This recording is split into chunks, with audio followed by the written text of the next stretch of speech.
അശ്വ ചേച്ചി, അരവിന്ദേട്ടനുള്ള കഞ്ഞിക്ക് അരി ഇട്ടിട്ടുണ്ട്. ചുട്ട ചമ്മന്തി അരച്ചു വെച്ചിട്ടുണ്ട്. അരവിന്ദേട്ടന്റെ ഫേവറേറ്റ് അല്ലേ?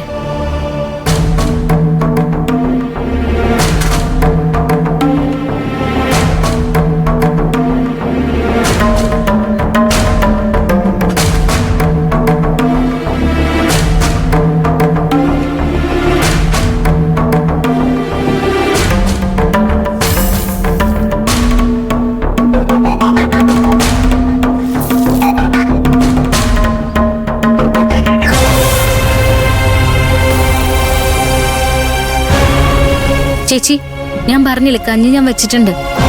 പിന്നെ എന്തിനാ ചേച്ചി അരി കഴുകുന്നത്? നീ വെച്ചോന്ന് ഇവിടെ ആർക്കും വേണ്ട. അത് കൊണ്ടുപോയി നീ നിന്റെ ഭർത്താവിനും മാമനും കൊടുക്കും. ഇത്രയും നാളും ഞാൻ ഉണ്ടാക്കുന്ന എത്ര സന്തോഷത്തോടെ നിങ്ങളൊക്കെ കഴിച്ചിരുന്നത്. അത് എനിക്ക് പറ്റിയ ഏറ്റവും വലിയ തെറ്റ്. യഥാർത്ഥ സ്വഭാവവും ഉള്ളിലിരിപ്പും എനിക്കറിയില്ലായിരുന്നല്ലോ. അമ്മ അരവിന്ദു ആയിരുന്നു ശരിയെന്ന് ഞാൻ മനസ്സിലാക്കിയത് ഇപ്പോഴാ.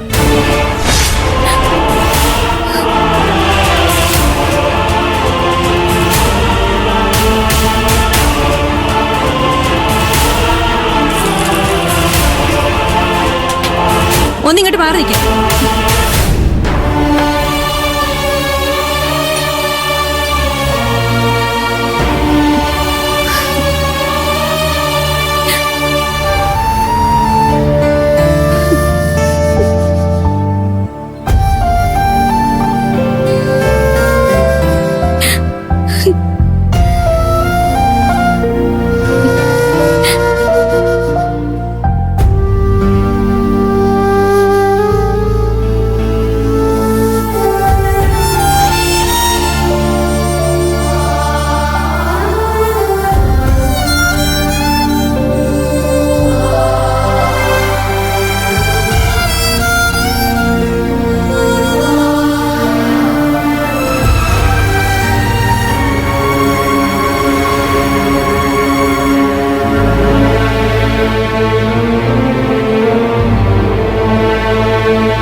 കഞ്ഞി ആർക്കാ മോളെ?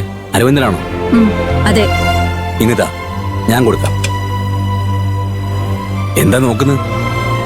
ഞാൻ കൊടുത്താവൻ കഴിക്കില്ലെന്നാണോ? നോക്കാം.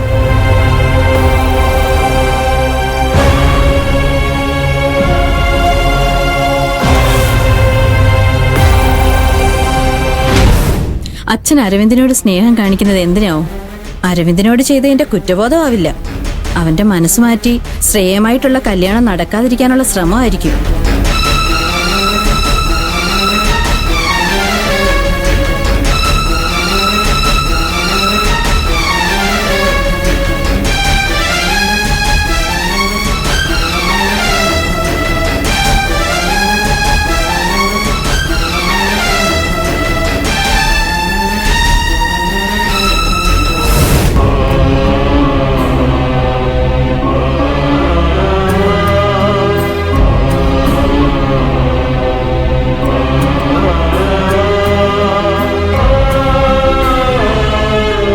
മോനെന്താ ഇങ്ങനെ നോക്കുന്നത്?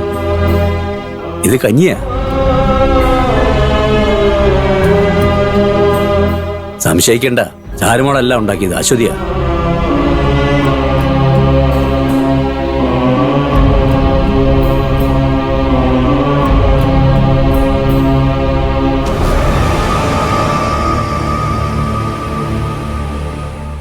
നിനക്ക് കഞ്ഞി കോരിത്തരാൻ ഇവിടെ മറ്റാരും ഇല്ലായിട്ടല്ല. നിനക്ക് ഭക്ഷണം തരുമ്പോ എന്റെ മനസ്സിന് ഭാരം അല്പം കുറയും. കഴിക്ക്.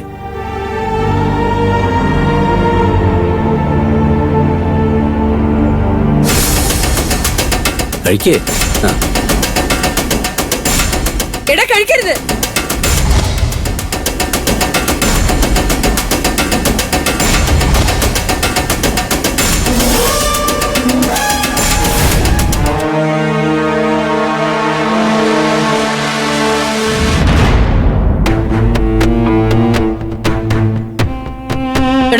നിന്നെ കൊല്ലാനുള്ള വിഷമുണ്ട് ഇതില്.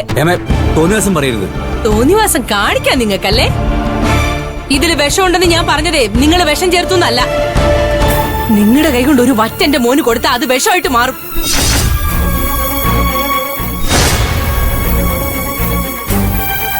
ഇപ്പോഴേ എന്റെ മോന്റെ കൈക്കും കാലിനും കുറച്ച് മുറിവേ ഉള്ളൂ. ഇനി നിങ്ങൾക്ക് കൊല്ലണോ?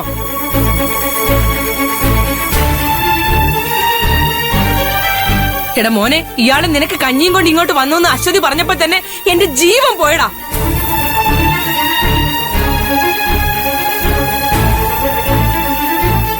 ഒരുത്തി നിനക്ക് അടുക്കളയിൽ കഞ്ഞിയും ചുട്ടരച്ച ചമ്മന്തിയും ഉണ്ടാക്കുന്നു. അത് കഴിഞ്ഞിട്ട് ഒരാള് കഴിപ്പിക്കാൻ വരുന്നു. അയ്യോ, വല്ലാത്ത മാറ്റം തന്നെ. തുണിക്കച്ചവടക്കാരി നിനക്ക് വേണ്ടിട്ട് ഉണ്ടാക്കിയതേ അപ്പുറത്തെ തെങ്ങിൻ ചോട്ടി കിടപ്പുണ്ട്.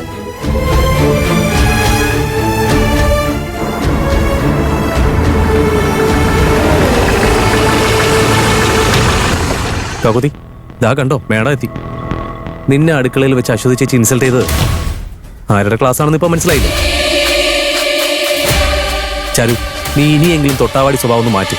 ഞാൻ തൊട്ടാവാടിയൊന്നുമല്ല, നല്ല ബോൾഡ്. ഇഷ്ടപ്പെട്ടവരെ നമ്മുടെ മനസ്സിനെ കുത്തി നോവിക്കാൻ ശ്രമിച്ചാൽ ആർക്കായാലും വിഷമമുണ്ടാവും.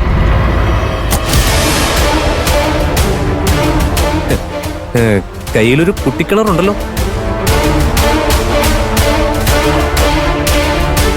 വാ. ഹലോ മാഡം, കാറ്ററിംഗ് സർവീസ് തുടങ്ങിയോ? അതോ ഇനി ആയിരപ്പുറ തറവാടിന്റെ അടിത്തറ, അതായത് ബേസ്മെന്റ്, അതിളക്കുള്ള ബോംബാണോ?